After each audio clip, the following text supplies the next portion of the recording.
Njerëzit a kanë një breng, a kanë shumë brenga? Shumë janë të shkapërderdhur në brengat e tyne.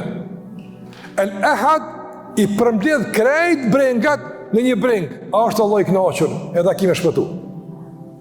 Krejt brengat trajtun përmes kësaj brenge.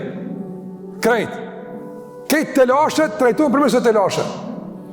Ndërsa ai që nuk është i edukuar dhe nuk është indikuar nga emri Allahut El Ahad, çdo breng e ka ishull veti.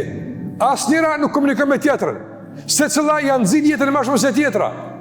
Do të s'ka përderdha brengat, të s'ka përderdha galet i ka. Sa e përfundon një është tjetra, sa shkon te njëna i ik tjetra e kështu me radhë. Nëse El Ahad i mbledh krejt ato dhe i trajton përmes një brenge, tjetë Allah i kënaqur. E kur i ki brengat e mbledhura të ndërvëzër, edhe malet i trajton, por dhe çështja e dy çka është, kur i ki të mbledhura, apo, atëre nuk dokën shumë. Nuk dokën shumë.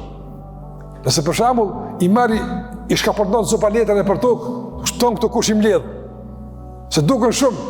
Kur ti mbledh qështu pak bon, as domon me dy kishta i marr ato, se janë të përmbledhura. Andaj El Ahad i përmbledh brengat, i orienton brengat, edhe i zvoglon brengat.